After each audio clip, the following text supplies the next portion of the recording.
Usually when I meet somebody for the very first time, I like to ask them a few questions about themselves and get to know them a little bit. Because we can't do that this morning, what I'll do instead is I'll just give you a little bit more about who I am.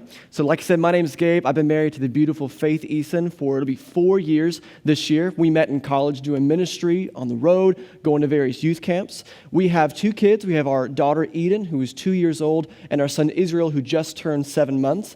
I actually came to Grace in 2017. I was at college and I got a call that they needed a drummer to come and fill in really quickly on a Sunday morning. So I came up here and I played with the worship team. And I'll tell you what's so funny is that I did a really, really bad job that day. Like I totally bombed the service. And I felt terrible. What I'll never forget though is that when I walked off the stage, how the rest of the worship team treated me, how they were kind to me, they gave me grace. Will Richardson, Daniel Bennett, Mark Wood, those guys just loved me, and they had invited me back to come and to play with them despite the fact that I had messed up. I was so blown away that when I walked out to the car after service that day, I told Faith, I said, this place really does live up to its name. I feel like I've been given so much grace this morning, and we decided right then and there that this was going to be the church that we were going to be a part of.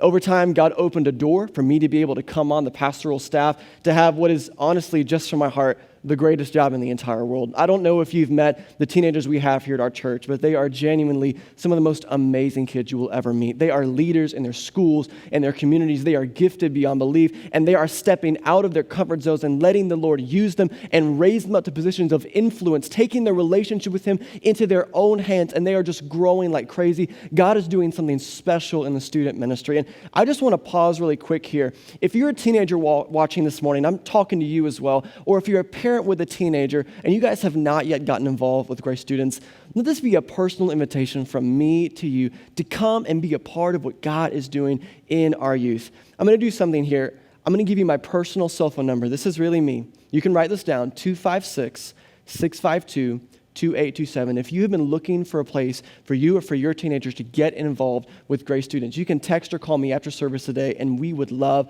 to get you involved with what God's doing. Well, with all that said, I don't know if you guys lived through the same year that I did just now with 2020, but it was certainly interesting. Unprecedented is definitely a word that comes to mind. Unexpected. For some of us, it was kind of inconvenient. We had to work from home. We had some weird Zoom meetings. For others of us, though, it was devastating. And I don't want to make light of that this morning. I know that the Father doesn't. No matter where you fall on the spectrum this morning, though, I believe that the Lord has a word for all of us. That as we now step out of 2020 and we step into 2021 here on the first Sunday of the new year, I believe that He wants us to walk into it with a different perspective than how we walked out of the last year. That instead of being bogged down by everything that was so difficult the past few months, we can now move forward with hope and expectation, asking ourselves a question: how does God want us in 2021 to respond to pain? What does the Lord have in mind when He calls us to respond to difficult circumstances? And the answer is this morning: because the Lord is with us, we can have hope. And I think there's a really fun way I want to introduce that to you this morning by telling a personal story about a moment that changed my life. It's a longer story, but it's one of my favorite ones to tell. And it centers around this character in my life named Mr. Jim Hamilton. Now, Mr. Jim and I went to church together growing up. I'm from Huntsville, Alabama, originally. It's a city in the northern part of the state. It has a very urban center and a very country, kind of rural area on the outskirts of town. Mr. Jim lived out in that kind of farming area. He had about 10 to 11 acres of land around his house. And one late spring, early summer, we had these tornadoes just kind of blow through the area. Nothing major, really low grade. It was just some shingles off roofs and some power lines down. But I remember that Mr. Jim had a lot of trees that had been knocked down all over his yard. And so he came to me at church one Sunday. I'm about 15 years old at this point. And he says, "Hey, Gabe, I don't know if you've got a summer job or anything lined up, but I'm wondering if you'd be interested in coming out and working for me a little bit. I'll pay you $10 an hour just to come help me clean up my yard from the storm damage." I asked my mom. She said it was cool. And I said, "Yeah, I'd be happy to." And so one Saturday morning, early, 8 a.m., my mom drives me out there. I meet Mr. Jim, and he says, "Okay, well, let's get to work." I haven't mentioned at this point, is over 80 years old, but you couldn't tell by the way that he moved and the way that he chainsawed every single tree that we came across. We'd pick up those limbs, we'd throw them into a trailer that was on the back of his truck, and we'd drive that truck around the property, just cleaning up things as we went. The first day went really well, and so after that he said, "Hey, why don't you come back and work for me again?" And so it went that pretty much every Saturday that summer, I went out and I met Mr. Jim at his house, and for a couple hours in the morning, we would just clean up his yard from all the damage that had been caused. Now, I didn't know Mr. Jim really well at first, but over the course of the summer, I got to know him on a really deep level. I learned that he was an elder at our church. I learned that he had a very deep and personal walk with the Lord. I learned that he was a Navy veteran. I learned how he met his wife. I learned about his kids, and he learned a lot about me as well. He became almost like a grandfather in my life, and we created this really deep bond. And he trusted me, so much so that it wasn't uncommon for him to let me drive his truck around the property. And all that's important because it all came to a point one day where it was all tested in a moment that I will never forget. I remember that it was a particularly good day. We had been really productive with cleaning up the yard. We'd been laughing. We'd been joking. It'd been going really well. And at the end of every workday, Mr. Jim would drive me back home to my mom's workplace to drop me off after we were finished. And so as we're nearing the end of the workday, we park in front of the house. He gets out. He says, "Hey, Gabe, I'm going to go inside. I'm going to get cleaned up before I drive you back. Would you mind backing the trailer up into the shed so that way we're ready to go as soon as I get finished?" I said, "Yeah, I'd be happy to, Mr. Jim." He says, "Okay, great. I'll be right back." He gets out of the truck and goes inside the house. Step out of the passenger side. I go around. I get in the driver's seat. I throw my foot on the brake and put my hand on the gear shift. I look behind me, and I realize something that I neglected to mention to Mr. Jim because it just never occurred to me. I'd never backed up a trailer before. In fact, I had no idea. What you may know if you've backed up a trailer is that it never goes the way you want it to go. If you go right, it goes left. If you go left, it goes right. It's a really tricky thing that you've got to kind of wrangle to make it do the things you want it to do. Well, I didn't know any of that. I was just 15 thinking I knew everything. And so I put my foot on the brake and I look behind me. Okay, there's no cat back there. I'm good. I'm just going to back on up without a care in the world. And I just start backing the trailer up into the shed. Mr. Jim walks out of his house as I'm doing this. And I need to let you know, this is the kindest, most gentlest man you'll ever meet. He never raised his voice at me. He never got angry at me. But I will also never forget the look of sheer terror on his face, his eyes widening and his jaw drops as he starts waving his arms going, "Stop, stop, stop, stop, stop." I go, what? And then I hear it, this crunching, crushing metal sound to my left. I stop the car, I get out, and the back wheels of the trailer are now parallel with the car. But I never unhitched it. As I look and I survey the damage, I have jackknifed the side of the trailer into the truck. It is cutting into the back left tire's wheel well. It is all mangled up and crushed. I have totally wrecked and messed up this dude's car. Mr. Jim goes, "Ah!" He gets in the car, slams the door. He starts to try to fix the truck. Meanwhile, I'm mortified, thinking, is this real? Like, is this a nightmare? Is this really happening right now? How could I have done this? I'm freaking out. He gets out of the car, goes inside the house, presumably to cool down from what I've just done to his truck.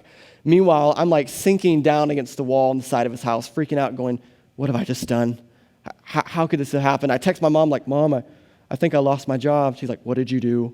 I'm like, "Well, I wrecked his truck." She's like, "Oh, Gabriel." And I'm sitting there freaking out. Okay, obviously I'm fired. How am I going to pay for this? What am I going to be able to do? And then I hear a screen door shut. Mr. Jim walks out. He sees me, and he says, "All right, well, let's go. Get in the truck." So we get in the truck. He drives, obviously. And we start to head on back to my mom's workplace to drop me off for the day. Now, unfortunately, my mom's workplace was not right around the corner. It was a good half hour away. And so for the next 30 minutes, we rode in total, uncharacteristic of us, silence. The entire time I'm thinking, what do I even say to this guy? How do I apologize for something like this? I felt so bad. How am I going to pay for this? How am I going to make this up to him? What am I going to do? I feel awful. We don't say a word the entire time. As we finally, after a long drive, pull into the parking space in my mom's workplace, we roll to a halt, and it just begins to come out like the floodgates broke. I just begin to apologize. It just comes out, "Mr. Jim, I'm so sorry. I promise you it was an accident. I promise you I didn't mean to. I had no idea. And I promise you I'll find a way to come up with the money to fix your truck. I don't have any right now, but maybe I could borrow some from my parents, and then maybe I can pay them back." And he just goes, Gabe, stop. And he reaches into his pocket, and he pulls out 2 20s, my pay for the day. And he sighs, and he slowly begins to hand it to me. And I stop him. I go, "Mr. Jim, no, I can't take that. You need that for the truck. Maybe that can be like the starter. No, I promise you I'll find more, and I'll fix this. Or maybe I could come work for you for free." And he goes, "Gabe, just stop." And I'll never forget what he said to me. As he looks me in the eyes, and he said, "Gabe, it's okay. Accidents happen. You did a good job today. I'll see you next week." and he wouldn't let me leave his truck without taking it. As I stand in the parking lot as he pulls away, I'm dumbfounded. I'm speechless. Never in my life have I experienced such grace and humility as Jim Hamilton showed to me that day. I did go back to work for him the very next week, and many more Saturdays after that summer. And do you know who never brought up again what I had done to his truck? It was Mr. Jim. Do you know who continued to ask for me summer after summer all the way up until he passed? And we kept up a great relationship, and he continued to trust me? It was Mr. Jim. Do you know who let me drive his truck again the very next week, and he didn't hold it against me? It was Mr. Jim. I've often in the years since then asked myself, why, maybe even how was Mr. Jim able to respond to me the way that he did? He could have said, hey man, this isn't going to work out. Go find another job. Hey, I can't pay today. I need to fix the truck. He could have said a million different things, but he chose to respond with grace, and I think the reason is because every single morning when Mr. Jim woke up, he chose to fill himself up with Jesus so that when tough times came and it knocked him around, Jesus is what came out of him. And the reason that I mention that today is because I don't know if you've lived through the same 2020 that I have, but it has been a very rough couple of months we have lived through these past few weeks and months. And it's been difficult. And as we step into 2021, however, I want to ask a different question. What's next? How can we begin to move forward? How does God want us to respond to pain in a way that says, because the Lord is with us, we can have hope? I believe that there's one biblical character that really demonstrates this well for us. You may have heard of him before. His name is Joseph. And here's what I want to do today. If you have your Bibles, go ahead and flip open to Genesis 39, verses 1 through 4. I want to read a quick passage to you. Then I want to kind of walk through together the story, talking about what it means, break it down together. And then I want to show how that applies to our life today as we now step into this new year and all that God has for us. If you got your Bibles, we're going to go ahead and start. In Genesis 39, verse 1, it says the following. Now Joseph had been taken down to Egypt. Potiphar, an Egyptian who was one of Pharaoh's officials, the captain of the guard, bought him from the Ishmaelites who had taken him there. The Lord was with Joseph so that he prospered, and he lived in the house of his Egyptian master. When his master saw that the Lord was with him and that the Lord gave him success in everything he did, Joseph found favor in his eyes and became his attendant. Potiphar put him in charge of his household, and he entrusted to his care everything he owned. Now, when we pick up the story of Joseph, we find that he's been sold into the slavery, into the house of a high-ranking Egyptian official named Potiphar. And background is really important here because Joseph didn't necessarily do anything wrong to get himself in this position. Joseph was born into a big, loving family, just like many of us. He was one of 12 brothers. He had a father who loved him and who cherished him dearly. You may have heard of the ornate, colorful robe that his father had made for him just to show him how much he loved him. When Joseph was 17, God came to him in dreams and began to show him that one day he would be lifted up to a position of power and of authority over his brothers and over his entire family. Now, Joseph, being 17, thinks it's a wonderful idea to go and to tell his family this, and his family responds the same way you or my family might respond. They're not very happy about it. In fact, his brothers get extremely jealous of him. So much so that one day while they're out in the wilderness tending to sheep, Joseph comes to visit them. They see him coming and they plot against him. They throw him into a pit, an empty well. They fake his death so the father doesn't come looking for him. And then they sell him into slavery, never to be seen again. And eventually, through that, Joseph ends up in Potiphar's house. And we need to pause here because we need to ask ourselves, what is Joseph probably thinking in this moment as he arrives in Potiphar's house, totally alienated, totally far away from everything he knows? If I'm Joseph, I can tell you, me as a human, someone who struggles, I tell you what I'm thinking. I'm probably pretty angry at God at this moment. At least I'm tempted to be.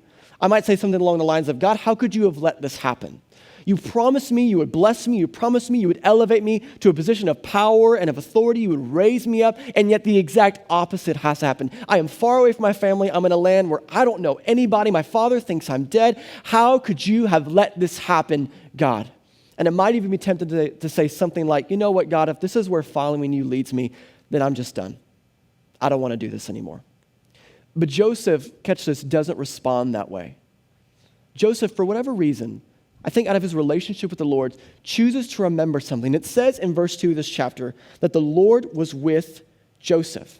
Joseph reminds himself that God is with him, and so he sets about to respond to the situation in a way that honors God. He doesn't close himself off. He doesn't shut himself off from everything, but he instead opens himself up and gives himself fully to the new station that God has placed him in. And it says that as Joseph gives himself fully to the new task, God begins to bless everything that he sets his hand to.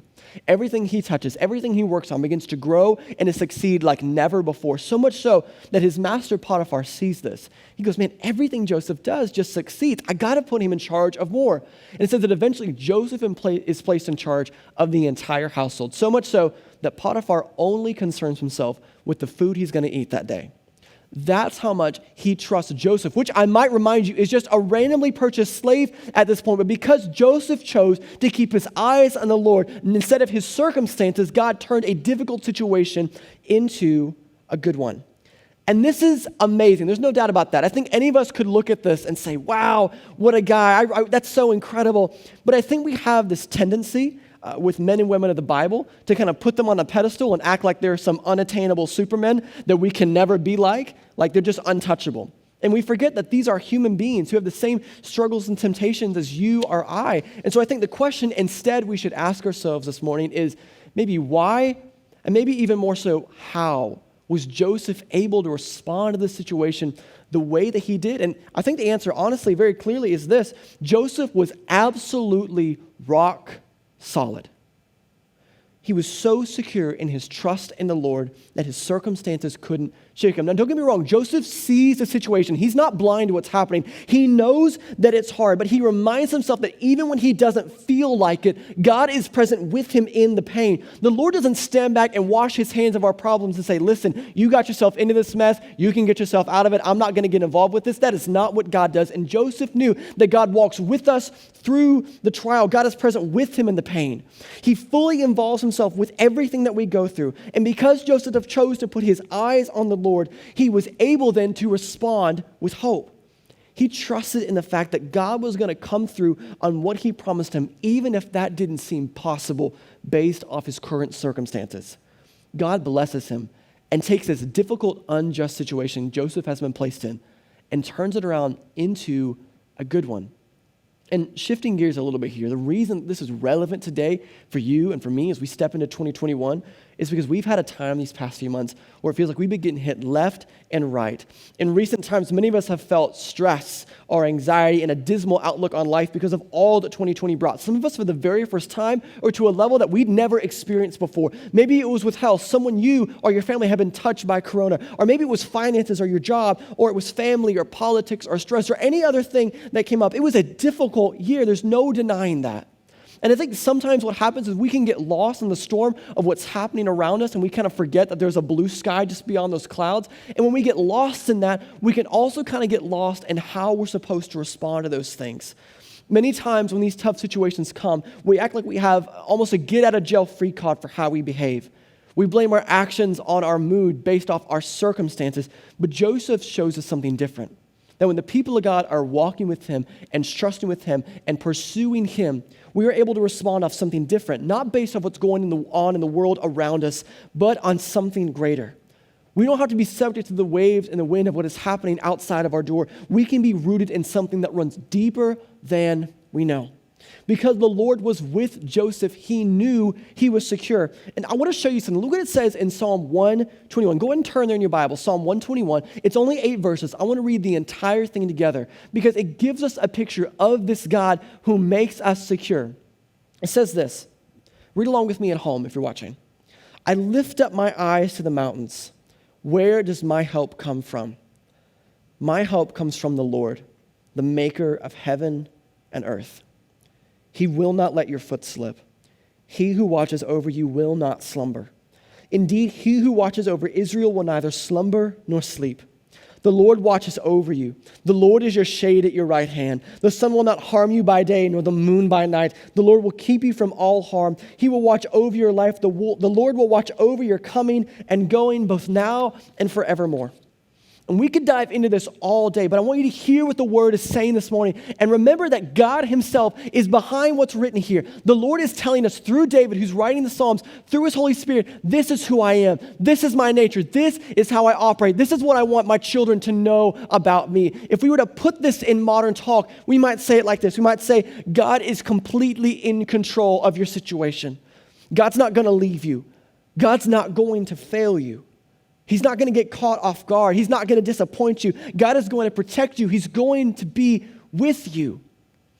A.W. Tozer once said that what comes to mind when we think about God is the most important thing about us. And I believe that he said this because the way that we view our Heavenly Father frames the way we see our entire world. If we believe that he's uninvested and he's aloof and he doesn't care about us, then of course we're going to walk through life with stress and anxiety. But if we remember, like Joseph did, that we can be cemented in a trust in a God who we know can be fully depended upon, then we're going to walk through life confident because we know who's got our back. We know who goes before us. We know who's walking with us. And we know who comes behind us as well. Because the Lord is with us, we can have hope. Usually here when I'm speaking to the youth, I'll tell them a personal story about how I've seen this applied in my life. But I think actually that Jesus tells a better one that I want to bring and mention here in this message today. It's found in Matthew 7, verses 24 through 27, and I believe it applies strongly here as well. It says this: "Everyone then who hears these words of mine and does them will be like a wise man who built his house on the rock. And the rain fell, and the floods came, and the winds blew and beat on that house. But it did not fall, because it had been founded on the rock. And everyone who hears these words of mine and does not do them will be like a foolish man who built his house on the sand. And the rain fell, and the floods came, and the winds blew and beat against that house, and it fell, and great was the fall of it." I'm going to paraphrase a bit here, but we see that when we build our lives upon the truth of Jesus Christ, we, like Joseph, are going to be rock solid. We're not going to be blown away and knocked over like those around us might be. No matter what storms come our way, no matter how loud the rain is, no matter if the wind blows hard, no matter if the house even shakes a little bit, we can be confident that it's not going to fall because it has been founded upon the rock of the truth of Jesus Christ. And just as with the people in this parable, and just as with David in the Psalms, and just as with Joseph in Potiphar's house, that same God who is present in every single one of those situations to hold them secure and to keep them in his mighty grip is the same holy God who walks with us now as we step forward into 2021. I love to remind our youth of something. Did you know that there's nothing you could ever do to scare God away? There's nothing you could ever mess up so badly on. There's no problem you could ever bring to him that would freak him out or even surprise him, honestly. He already knows everything that you are going through. He already knows everything that you are facing, and he is not in the least threatened by it. He is a father completely in control. Things we can see and things that we don't understand.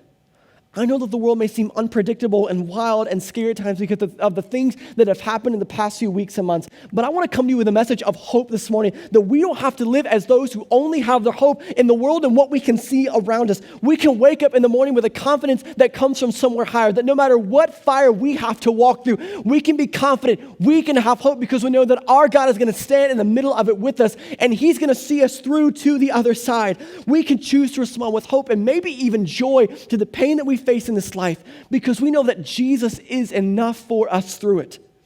And so instead of being bogged down by the difficulty that came with 2020, we can now step into 2021 with excitement and joy and hope because of what's to come, because we know that God's got us and he will work out every situation for our good and for his glory. But see, that's the thing. This isn't going to happen automatically. It's a conscious choice we make as followers of him. It's kind of like a crutch. You break your leg, you go to the ER, the doctor, resets it and he gives you a crutch. And he says, hey, use this crutch as you're recovering. But how much good is that crutch going to do me if I never actually use it? As long as I choose to lean onto myself and my own power and what I can do, I'm going to stay exactly like I am. I'm going to stay hurting and broken. But the very second that I choose to instead lean onto the crutch of God's power, trusting and hoping in him above myself, the healing is allowed to begin. Christ has already won the battle, but we've got to choose to remember and live with his presence and God's sovereignty in mind. What would it look like for you to step into 2021, not in fear about what's going on in the world around us, but with confidence and joy, not because of what you can do or what you bring to the table, but because you know the one who has authority over all things, including your situation that you are facing right now. And like Joseph, you can choose to respond with hope and joy because you know that in all things, God is going to come through for you and make good on his promise. He's got you. He's got you. I don't want to pretend that life is all rosy and perfect when we begin to follow Jesus. Jesus actually says that it's not. It's actually going to get harder when we follow him because the world is going to reject us in the same way that it rejected him. But hear this, there's a promise in there as well. He says to his disciples in John 16:33, he says this, I have told you these things so that in me you may have peace. In this world you will have trouble, but take heart. I have overcome the world. And as Daniel comes this morning with the keys, I want to remind you the promise isn't about painlessness. It's about presence. Jesus never says trouble won't come, but he does assure us with an unbreakable reliability that he is going to be enough for us as we go through it. That no matter what faces us, when Jesus is on our side, we have the majority. So I want to ask you something today. Are you inviting him into your situation as you step into 2021? Are you basing your response to the things of this world off of your own strength or off of a hope in him? To our friends who are watching online with us this morning who don't yet follow Jesus, I want to speak specifically to you for just a moment. Just really tune in here.